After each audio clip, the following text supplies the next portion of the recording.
And welcome back to the Garden Guys. Thank you for joining me today. Today I'm here with Emily.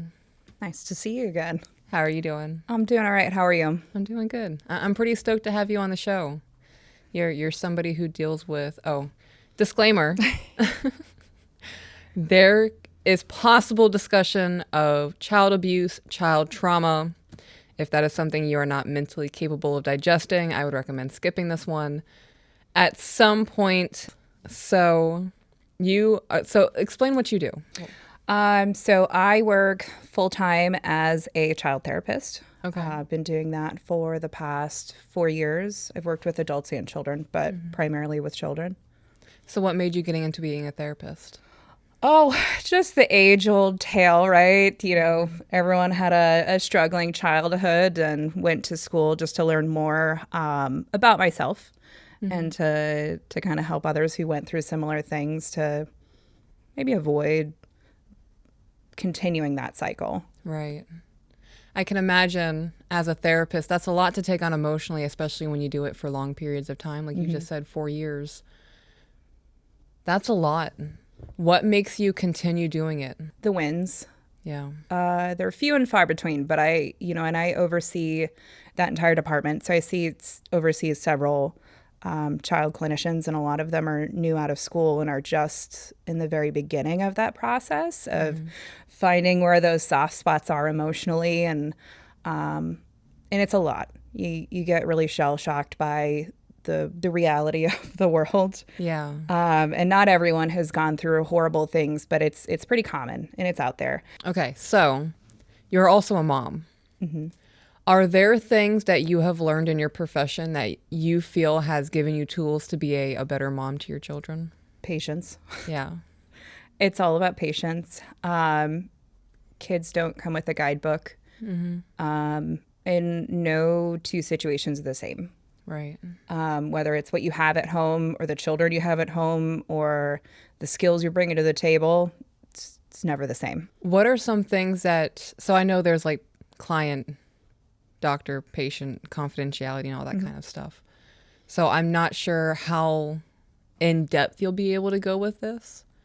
What are some things that you've taken away, like going into this you never expected would ever be a thing, but now it's kind of integrated into your life where you're just like, it's a no-brainer? I don't know. I think the biggest thing that I take away from it is that common sense is not common. I think there's a lot of assumptions about children or other adults or situations that you would look at it and you would say, well, common sense says you should do this or you should not do something else, but it's not it's not all black and white either. Yeah. So it's that's always the conversation that I have with a lot of parents is, you know, I don't think you expected to be in this situation, and no one is expecting you to know what to do next. And a lot of them are kind of just relieved to hear that. Yeah. Because they, just like any other parent, right? You have this internal feeling that I should just naturally know what to do. Like I should just figure it out and I got this and I shouldn't be asking for help and I should just know what the next part is. But common sense is not common. So yeah. That's mostly what I see in a lot of that disappointment and frustration around being a parent. I was going to ask you, do you interact with the parents a lot? Oh, a lot. Yeah. A lot. I would imagine that there's a constant stream of communication, like updates of what's going on and how progression is. Yeah, there should be. Why do you say there should be? Are there instances where people don't do that? There are times, and this is just like a general misconception of therapy that's out there. There's times that people think, well, the child is the problem. Here's the kid. Now fix them. Wow. And they shouldn't be part of that process. But we can do the most fantastic work, but we're putting them right back into a situation that hasn't changed. Yeah, it sounds like there's not a lot of support when they go back. That's heartbreaking.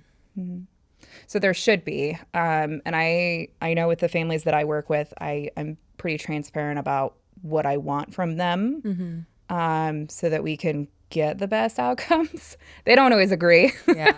And sometimes there is a discussion about that, but in the end, the ones that do follow through get the best out of it. What are some of the things that you communicate with parents that are like they give some pushback on? The normal things that teenagers go through, Okay. I think, is one of the biggest pushbacks. You know, they get upset because their kids want to hang out with their friends, or they get upset because their kids want to date, or they get upset that they just go to school to socialize. And I feel like I'm constantly just reminding people, like, don't you remember what it was like when you were a teenager? Like, that was your world. That is what you wanted. Yeah. Yeah. So it's sometimes reminding them of that. Or just developmentally, some things that are normal for teenagers to go through that every parent wishes that kids wouldn't go through, but it's a part of life. Okay. I think a big part of it right now is, you know, figuring out just personal identities, and sexual identities are a big one right now too. That is new, right? It's not new, but it's new for these parents to be going through. Yeah.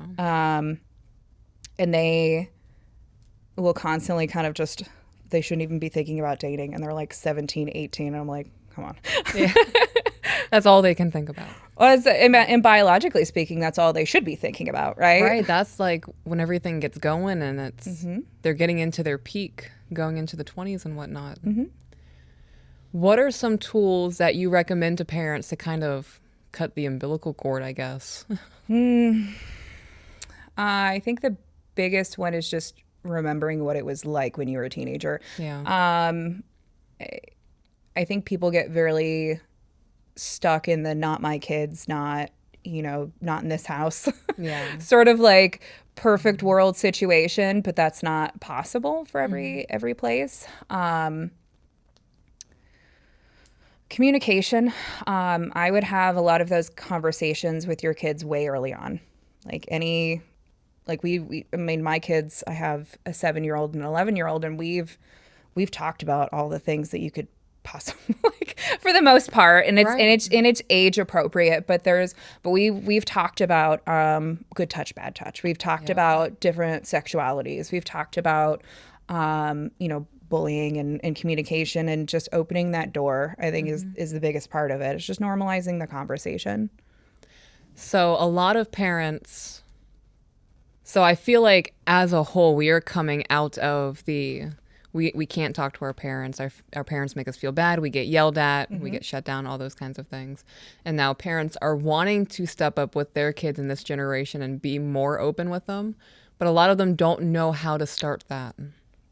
So what is a tip that you have? Getting a third opinion, getting a third person in the situation. Okay. You know, and I really advocate for everyone to be in therapy. Just in my opinion, I think everybody should be in therapy, and I'm sure that's just an occupational thing. But just to have that third person to talk to. I had a family that I talked to even just earlier this week that the mom admitted, like, I want more for my kids, and I just don't know how to do it. And we had the conversation of, like, where does that come from? And like you said, it's generational, and there's a solid generation there that's now parenting that comes from, like, the walk it off generation, is what I like to call them, because we tried to reach out and our parents didn't want to hear it. They just told us to suck it up and move on, right? And we, you know, as parents in our age are trying to get past that, but we just don't know how. And a lot of people don't know how. And again, there's no book. Right. I tell everyone, don't Google it. Like, don't Google doctor yourself. Like, that's not great advice. Literally anybody can be posting on the internet. Yeah. And it's terrible. So it's going and talking to someone so you can have, you know, some feedback that's specific for your situation. That's a good way to put that, specific for your situation. A lot of people have this blanket view of therapy of either super crazy people go or they're going to go in there and just have to defend themselves the whole time. Yeah. And that's generally the first step. Even with, like, younger kids, that it is normalized, like, talking about mental health and getting help. They do come in, and most of the time they are defensive. the first thing that comes out of their mouth is, I don't need this. I'm not believe crazy. that. I don't need this. But after they kind of settle in a little bit, like they start to see the benefits of it, and they kind of ease into it. And that's why I say, like, everybody could use it. Yeah. Everybody could maybe have a little bit of an adjustment. So I can't remember what you said verbatim, but you kind of said tailored towards your specific needs. So it's not one size fits all. No. What would you say the average is before somebody finds the therapist that they are most comfortable working with? Like when they start to see a therapist? Yeah, because someone might go see a therapist for a week or two. They might try it for a month or so, and then they recognize, like, we're really just not meshing personality-wise. I mean, I don't want to sound braggy, but I very rarely come across people who I don't jive with. I believe that. It would surprise you. It's mostly parents who sometimes don't like me, but it's for that same reason. There's that defensive, like, aversion to the whole process, that they don't like it. Like, they come in thinking, like, I'm going to be the hammer, I'm going to lay down the law, and they're going to be the ones that's right. And it's not really about right or wrong, but they think, like, this is my person that's going to be on my side, and I'm not that. And they don't like that. Hit them with the old 180. Yeah, they come in and they're like, what you're doing is wrong. And I'm like, oh, hold on. Right. Let's back up a little bit and let's reevaluate the situation. Yeah. And then they go, what do you mean? So it's usually like parents that have to, like, find, and that sounds awful, because it's the same thing as, like, Googling problems. Like, you're looking until something agrees with you. Yeah. But I wholeheartedly think you try therapy until you find someone that you can talk to, that you feel comfortable talking to. I work with a lot of my clinicians on that. Like, how can they meet their patients where they're at? Yeah. Because some of them have no idea what these kids are talking about. Right. I think, and I joke with my boss often that my TikTok time should be, like, I should be able to bill for that, because that's purely research for work. And if I didn't know half of the terms that are out there, like, I would be lacking. So You really go to TikTok for research? no. Okay. I was say, no way. Like, what are you learning? No, it's not. But it has. I kid you not. There's been a handful of times that, like, they'll, like, these kids, they're just trying to prove how smart they are, and they'll say some term or whatever, and I'll go, oh no, I know that one. And there's always, like, it's a little bit of, oh. Yeah.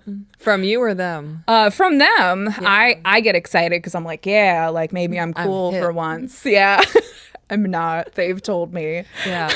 We have a safe space. They can burn me in a safe space. I love that. You're giving them room to be brash. Oh yeah, absolutely. Yeah. No, I tell them all the time, because sometimes they hesitate to really be themselves. I go, you're fine. Like, talk to me however you want to talk to me. Just, like, don't harm me. Right. Like, I don't even care if you're upset and you start cursing or anything like that. Like, that's fine. Like, you can describe things in however much detail you want to. Like, nothing's gonna upset me. So in saying you can tell me in as much detail as you want to, how do you not absorb all of that? I do a lot of work on myself to be able to separate the two. Yeah. And I don't know what part of that is, personal experience or work experience, because I have a secondary job where I get called to crisis situations. Oh, wow. So this is specifically hospital calls. So this is after domestic violence situations, after sexual assaults. And I've been doing that close to 6 years. Oh, wow. So I'm going to interrupt you before you keep going. Thank you for doing that. Yeah. There are a lot of women out there, specifically on the internet, who are just loud on the internet and think that they're doing something to help women. And you're actually out here doing something to help women. And then as a human being, I appreciate you dedicating your time to do that. Yeah. Someone has to. Right. And it's not a pretty job. I believe that. And it's not an easy job, and it's not for the faint of heart, but there is, and it sounds awful, there is a little bit of that desensitizing to the situation. And I think over the years, I've heard and seen so many things that I've kind of normalized it a bit. Okay. But it doesn't take the weight away from it. Yeah. And it's still humanizing the situation and just knowing like this is more common than you think. And statistically, like it's there. It's frequent. People don't talk about it, but it's frequent. You meaning domestic violence? Well, domestic violence, sexual Or just people being in assaults, crisis? mental health, like all of it. Like the numbers are up and up. Like I think it's, doubled or tripled over the years. Mm-hmm. And it's, I don't know. I don't know where it comes from. Yeah. It's a topic that I wish more people talked about. Mm-hmm. And not just from like that crisis intervention. So my academic background is social work. So it's not just looking at the work to do after after crisis has happened, after we're already in the thick of it. It's what can we do as far as prevention and education beforehand? Just sort of like that upstream Right. sort of work. You know what I mean? Because downstream we're overwhelmed. Yeah. So, like I said, so I advocate for those conversations at home, and I talk to my kids about it. Yeah. even talking about, and I've been talking to my daughter about sexual assault and appropriateness of different topics and things like that since she's probably like 4 or 5. Yeah.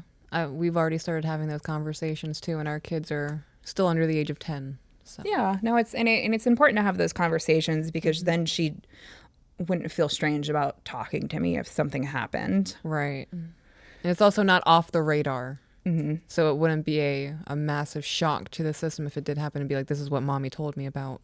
Right. So she, like, I've already set up that framework of this is what the conversation looks like. Mm-hmm. This is who I can talk to. Because anyone who has any bad intentions with you is going to take advantage of you not knowing what's right and wrong. Mm-hmm. And that's the same thing for any sort of domestic violence or sexual assaults. Yeah. So are you okay with talking on the subject of DV? Mm-hmm. So all over the internet, there are massive umbrella terms for everything now. Somebody gets offended by an opinion and they call that person a narcissist. Mm-hmm. So I feel like DV has kind of spread itself really thin in the way that people are using it. And now really anything, people just throw that label onto it. So what are some things that you would outline as being like true domestic violence? So there is the school of thought that violence is only physical. Right. And it's not. Mm-hmm. I think over the last couple decades, do they really look at the effects of physical abuse as well as psychological abuse or financial abuse and all of those things. And there's a really wonderful graphic called the power and control wheel. I don't know if you're familiar with it, but it kind of outlines the different areas that someone who is perpetrating any sort of domestic violence is going to kind of take hold of the situation and hold on to the situation. And to me, that would be abuse. Anything that robs you of your power in a situation where it should be equal, to me, feels like an abuse of power.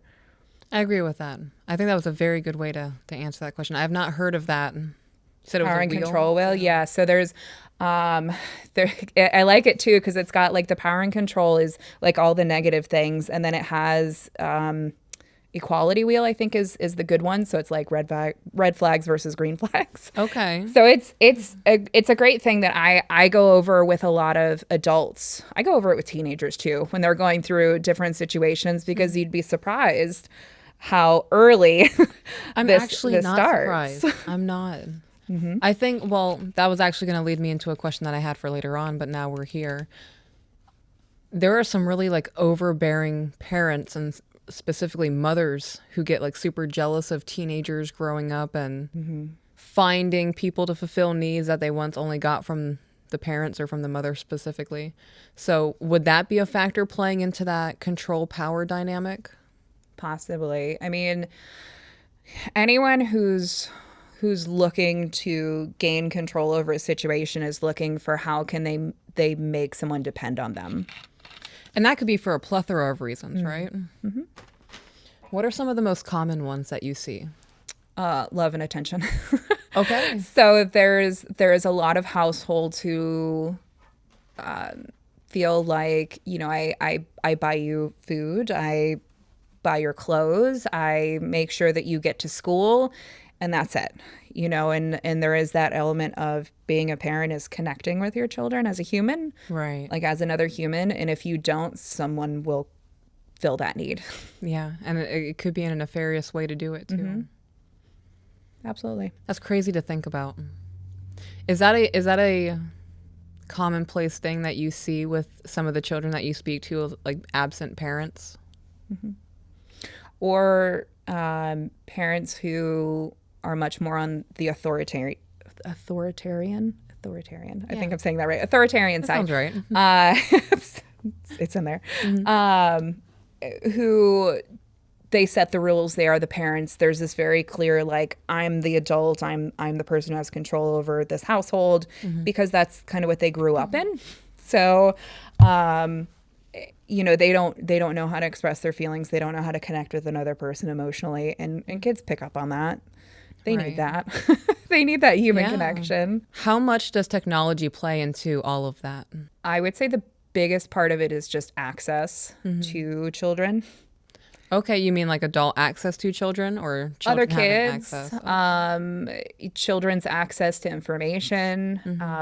There's a lot of comparing between people, especially in social media. Teenagers who see these families who are always going on trips together, or they have brunches every weekend, things like that, and then they feel that. Of that, of children seeing other families being happy. Oh, that fucked me up. So it kind of further perpetuates, well, why isn't my family like that? Why don't I have that support? Where is that love for me? And then something's going to fill that, whether it's another person or it's, engaging in risky teenage things, right. Or maybe being really loose with boundaries because now they're getting attention, or substance use kind of fills in and numbs a lot of that too. Do you see a lot of kids using substances? Oh, yeah. Really? Yeah. Even around here. Really? Yeah. Would you say like a vast majority? A few? Has it increased over the years? So, and everyone has different opinions on it, but it has, as far as when we're classifying substance use, the common ones tend to be like THC and alcohol. It would surprise you probably, but there's other substances past that are also pretty common around here. Wow. Are we talking like hardcore? I had one kind of recently who was experimenting with fentanyl, like, which is pretty extreme. Yeah. Just because. Oh my gosh. And this is somebody under 18? That's terrifying to hear. Yeah. And it's, and a lot of it, with the THC use, the alcohol use, it could very well, and it's increasing in severity, and it's scary. A lot of the THC use is, and I say it in such a a minimizing way, but it is important to know. It affects you developmentally. Right. So no matter what, and I explain this to all families, all kids, it doesn't matter what you're putting in your body or withholding from your body. It could be vitamin C. You know what I mean? It's going to affect the way that you develop, and you're not fully developed. The THC use is on the rise because it is medically approved now, like legally. Right. So it's in the houses. And the parents have normalized it, and they're like, well, I use it, so it should be fine. And some of them are a little bit more permissive about their kids using it. And then it escalates from there. Isn't that like a federal crime? Absolutely is. Oh my I gosh. explain that too. And those are the times that, I have to have those conversations of that's illegal. Like you can't provide substances to your child. And it surprises them somehow. Oh, they're actually shocked. Yes. You mean I can't smoke a joint with my son who's 14? Yes. I have parents who, at least they're doing it under my roof. They're going to try it. At least they're doing it under my roof, and they will provide alcohol, and they will do these other things. And I go, that is illegal. Yeah. Also not right. Like, and that's the conversation. Right. Morally, like, I could understand a small glass of wine at dinner when they turn 16 years old. Also illegal, but It is illegal. In America, that is illegal. Right. Culturally, though, it's a worldly thing, right? 14 and 15-year-olds getting absolutely blasted because, well, they're going to do it anyway. Oh, that's some poor parenting right there. So, and I don't know if that's just like an overcorrection, right? So earlier we were talking about the parents who just forget that kids are kids and they're going through a tough time and they're developing and they're growing. And then there's the complete opposite end of that spectrum where parents are like, well, kids will be kids and they're Let them super live permissive. life. Yeah. And we need to be somewhere in the middle there. Would you say those parents are people pleasers? Because they want their child to be happy and don't want to do things that could in turn upset the child? Could be. I mean, those are the parents that tend to be more friend than parent. Okay. And they're like, well, I'll just be the cool, like, at least they talk to me about these things. Right. At least they're coming to me about them. And I go, well. Right, but they're coming to you and Jessica and Stacy, and they talk to Kevin too, and your opinion's probably the least important out of all of them. Right. So there's so much going on in my mind. What is some of the fallout that could happen from a parent who is too permissive? Legal legal repercussions, I think, is the big one. Another big part of it is kids need structure. They need parents. They need those years of figuring out what's right or wrong. Right. And if you're too permissive and you're not really showing them that, when they get out into the world where the law gets involved, right? So at home, parents are the law. And if they're too permissive, they go out into the world and they think, well, it's okay.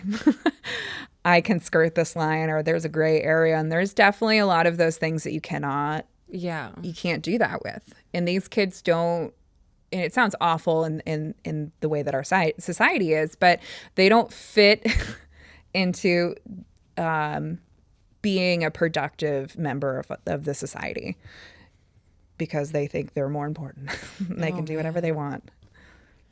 Have you told a parent that? Mm-hmm. How do they react? Mad. I believe that. They're generally pretty mad. That's one of the things that, I challenge them on, and they go, well, yeah, like I let them, like these kids that have phones super young, or, sticking to their morals. Let's say Sticking to their morals. Good. So, when parents aren't really sticking to that moral, and they come to me and I say, well, that's not right. You can't do that for X, Y, Z reason. And sometimes it's a physical reason. Sometimes it's a literal law that they're breaking, and they go, oh, but it's my house. So taken aback. Yeah. They were so shocked. And I go, like, I don't know how no one has caught you or told you this up to this point, but you can't just do that. That's wild. Mm-hmm. I'm going to divulge a little something about me. I watch a lot of body cam footage from cops, and there are so many 18, 19, 20, 22-year-olds that get pulled over and they've been drinking or they did some drugs and now they're all over the street. And the first thing out of their mouth is, you don't know who my dad is. And that, you saying that they go out into the real world and they're kind of just slapped in the face with reality. That's exactly where my mind went to, because I watch those videos and I'm like, how could they have just... It's not even just the children, it's like the parents. How could the parents have just dropped the ball so hard? Well, and it's this idea of they're going to be an adult and they'll figure it out. But the whole process of childhood and the whole process of being a parent is preparing them to be an adult. Right. And sometimes, once we intervene, or, people of my job start to intervene, it's pretty much a crash course of adulthood. They're 16, 17. Their parents aren't really changing their ways, and we got to figure out how to be a productive adult at that point, kind of on our own.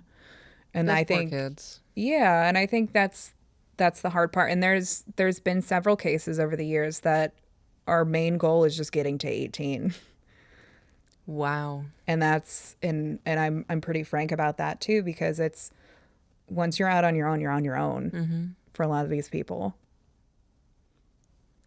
What a terrifying realization as a late teen. Some of them have already come to that realization. Yeah. Like they see it, the writing's on the wall. Sometimes they're still in that state of like, they'll come around. They have that hope. Yeah, they have that hope. In as much as I want to foster that, we do have to challenge reality, and we have to kind of prepare ourselves for that too. I think those are the harder ones, but 9 times out of 10, they succeed. Yeah. Once they take control of the wheel, and they succeed. Taking control of that wheel is not just like taking control of that wheel, it's jerking it out of the hands. Do the kids that have to go through that and like cleave, is there a hard process of separation for them? Some of them have already started it. Some of them, have stopped asking for help from their parents, or they've realized they're not going to be part of that process of becoming an adult. So sometimes, what we talk about is what makes sense as far as next steps for work or school, or how to get a bank account, or what to do to get your license. Like, what should be a conversation with your parents. So they've already kind of resigned themselves to, I'm on my own here and I have to figure it out. That's wild to hear you say, how are we going to go about getting your driver's license? Yeah, no, I've learned so much, and my kids aren't even old enough to drive. I've learned so much about the process of like, there's like an online driver's ed class. And if you do that, then it helps like get your permit faster. And like, there's a whole process to it that like, I'm learning all of these things because they have to figure it out too. And it's tough, right? So when you're 14, 15, 16, 17, if you're put in a position where you have to be the adult, you're kind of being held back too, because there's a lot of things you can't do. Yeah, like be a kid. Yeah. Is it easier to therapize children or adults? Do you get more pushback from either one? I much prefer to work with children. Okay.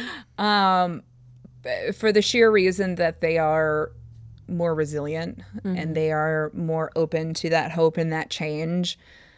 Not to say that like adults are jaded and they can't change. They absolutely can. And I fully believe that anyone can change given the right circumstances. I don't know.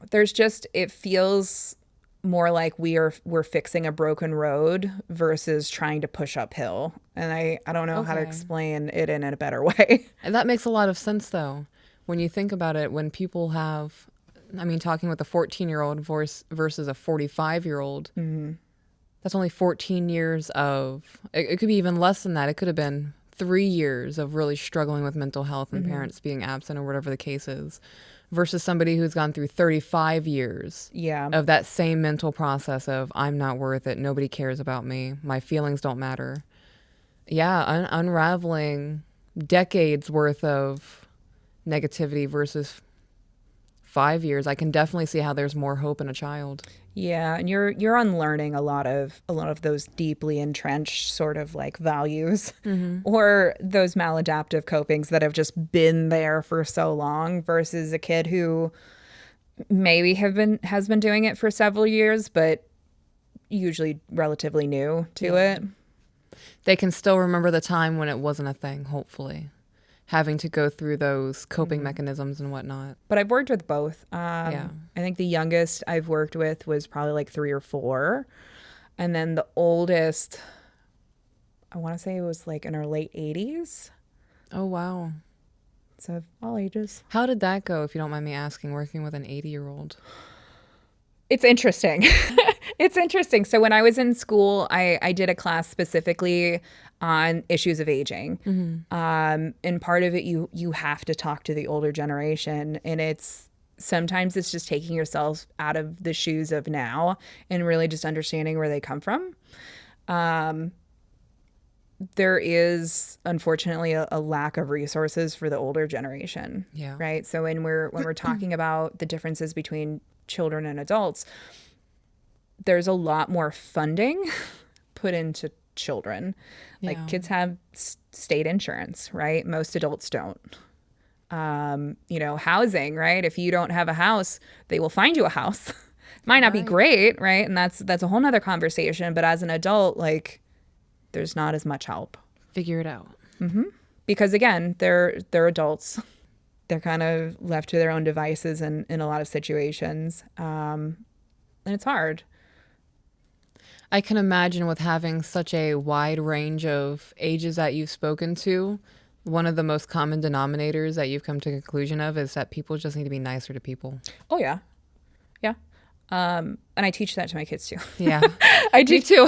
because they're like just like anyone else in this world. No matter how old you are, you get frustrated. You say things, and even my daughter, I've overheard her say some pretty mean things to my son, and I go, nope. We don't do that. We don't say that, and that conversation starts at home because we don't know where it's going. As part of my work, I do go to all the schools around here, and we do presentations on mental health and as well as self-harm prevention, and that's part of what we talk about is bullying. And you don't know what the other person is going through. So I've heard a lot of people say that bullying has gone down in schools. And I've heard that's because of it's increased on the internet. It's all social media is so big now. Would you is that something that you have noticed that more kids are experiencing bullying online versus actually being physically in school? Yeah, absolutely. I have one child I talked to recently who won't even eat at school because pictures of her came out online of her eating. And What? I was kind of floored because I'm like, She was just eating. everybody eats. Like, I don't understand. Apparently it's social to eat at school for some of these kids. And That's insane to think about. being a person. I could never. I could not be a teenager in today's climate with social media and the way that kids are. Oh my goodness. Just the things, and I ask kids too, because I just to familiarize myself with the situation. I'm like, well, what are some things that you could do that makes you a target? And it's the things, just the things that come up. What you're wearing, or if you're wearing jeans from the right place. And a lot of that was typical growing up, but like there's so much more to it now that social media plays in.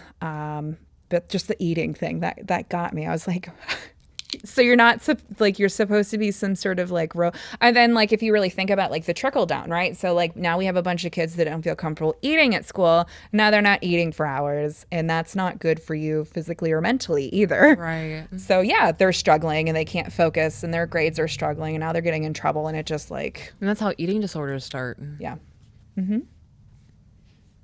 So just be nicer. Just love one another. I just want people to get along. People, I think everyone, not the whole population, of course, but a vast majority of people are so on the defensive that they take everything super personally and lash out.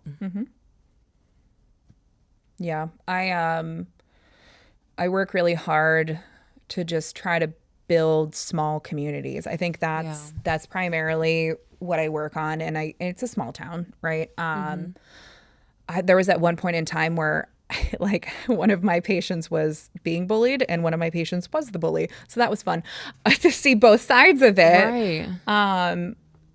And there was a lot dynamically kind of going on at home with both of them. So it was a whole thing. But building those communities where we can just be human, be people, and not have it to be an issue. Just normalizing that. And again, it goes back to common sense is not common. Some things that should just be okay because you're a human just aren't okay anymore. That absolutely bewilders me. And, I remember being in middle school and high school and being super self-conscious and being bullied and made fun of. There was a time where we were all out at PE and my friend ran before me, and I heard all of the girls laughing at her about the earthquake and whatnot when she ran. And her and I were of similar stature. We were a little bit overweight. And I knew when I took off, they were also going to make fun of me. Yeah. I cannot imagine sitting down and eating lunch and that being blown up as a massive, oh my God, I can't believe. Yeah.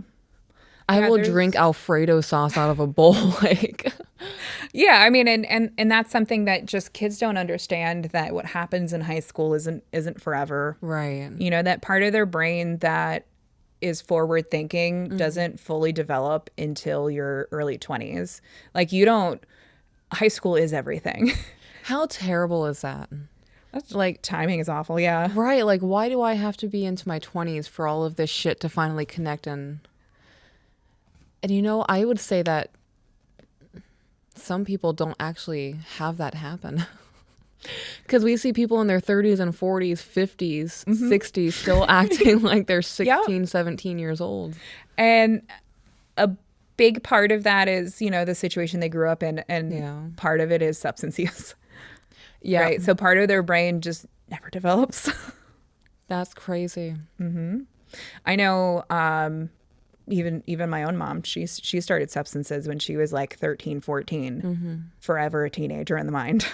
Wow. It must be, of course, in the real world, like consequences of actions and fallout of things and whatnot. It must be so blissful to live in the mind of a teenager. Yeah. And to not ignorance even have to everything. Yeah. Ignorance is absolutely bliss, but ignorance of the law does not excuse you from the consequences of it. And I remind, and that's why I always make sure that people know where that line is, because it's important for them to know. Yeah. Blows my mind. What are some red flags? Because you've been doing this for a while. You said for 6 years you've been doing the crisis assistance. What are red flags that people can look out for, specifically women in relationships? Because I hear a lot of the time people saying we were together for 2, 3, 4 years, and then all of a sudden he switched. It's not that they switched, it's that their perspective changes. So one of my favorite quotes, and I think it's from like BoJack Horseman. Oh, I love that show. Is that when you're wearing rose-colored glasses, every red flag just looks like a flag. So they're there. You just, when someone's asking you where you're at all the time, in the beginning, it's very sweet and they care about you and they just want to know where you're at so you're safe. Later on, it becomes a little bit more controlling. That honeymoon phase starts to kind of wear off, and you start to settle into a routine, and you're going to be a person and they're going to be a person. And does that still jive now that phase is over? Right. A lot of the times, it's again that power and control. So what are you doing with your time? What are you doing with your money? What are you doing with your body? Those are the big ones. And a lot of times at the beginning, it's, they're just very caring. They just want to take care of me. And then it becomes, I can't take care of myself. Yeah. And then now we're stuck. And where do we go from there? Right. And I've been in that situation where, again, when you're lacking, someone takes control. Someone kind of fills that spot and they take advantage. And I had to work like hell to get out of it. But I will never be in that situation again. And whether it's an overcorrection or not, like I don't play that game anymore. No, I don't tolerate shit either. I can be the biggest see you next Tuesday. I do not care. I will hurt your feelings all day, every day, to not go through that shit again. Because it's a partnership. So if there's ever a period of time, and there's certain situations where one's 80% and the other's 20, right? Like sometimes you just don't have that much to give, and your partner makes up for that, and that's fine. But if it's always that way, yeah, I start to have questions. I think those are the big things. Is it's not necessarily what are the red flags, it's how are you looking at the situation. Okay. Because it's there. And I do this work a lot with adults and kids, but especially with teenagers. Like, what are you seeing that's going on? Like, and I play devil's advocate and I go, well, is that really okay? Are you really okay with that? And that becomes the conversation.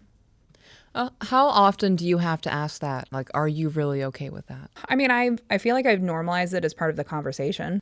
So frequently. I think that's something that should definitely be normalized in conversation, because people will say what they say the first time, and then it's just accepted. And they're like, oh, okay, well, they took that, so I don't have to think about it anymore. I don't have to hurt anymore. Yeah, yeah. I mean, unfortunately, my my space is to sit there and look at it and not just let words lie. Like we look at that, and there's some times where you know, I'll ask, you know, what is it you like about them? And they'll list, you know, they're cute, they're funny, they're nice. And I'm like, how do you know that? Like, what are they doing?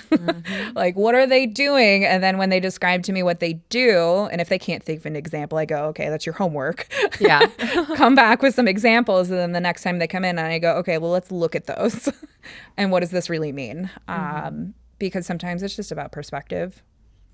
Oh, man, that should be a thing. Like, study your possible romantic prospect. Like, you're going to be studying a newfound sea creature. You want to learn everything about this You're thing. buying a car, right? Yeah. That's such an easier example. Yeah, I work a lot with analogies, mostly car analogies, which is interesting because I know nothing about cars. So usually I'm like, that's right. But, you know, a lot of people just kind of stick with the one that they know, right? The devil you know. Right. And it's really just looking at it, right? Like, oh, it's wonderful. This is, you know, it's got a convertible hood. And I'm like, is it wonderful? Like all the time? Right. You know? In 5 years after moving in and a lot of rain and whatnot. Yeah, like it's new and it's exciting and that's cool. But like long term? Right. Maintenance. Yeah. So we have that conversation. But yeah, it's my job to kind of look at it and to really understand where it comes from. But I love it. I love my job. So. I'm glad you do. It's a lot to do. Just the whole spectrum of all of it, from the children to the 80-year-old.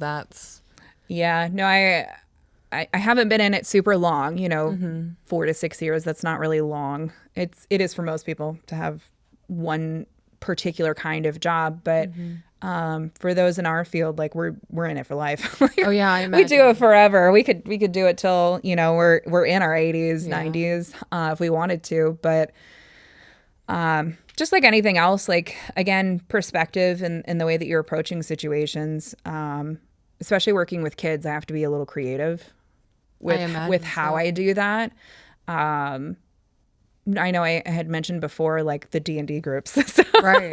So I actually took a training. Like there's literally a training to be a therapeutic DM. And it's just to run groups in a way that's therapeutic, which I love. So crazy. Yeah. So it's interesting, you know, the benefits that we get from things that we didn't realize. And a lot of what we do with kids is we play games. Like you're learning a lot of things from that. But the therapeutic groups it's just interesting. But if you think about it, right? So anytime that you are in your mind preparing for a conversation, or you're thinking about a conversation that you've already had, and now you're kind of playing it back, like how could you do it differently? You're role playing with yourself. Like, holy shit. That's all it is. It really is, though. Wow, I've never thought about it that way. Yeah, so it's in most D&D sessions, right? Like and you've played D&D. So so like, you know, the character that you make, like you're trying things out. You're trying things out that you normally couldn't do in real life. And sometimes for the kids that play it like therapeutically, part of that is just being social.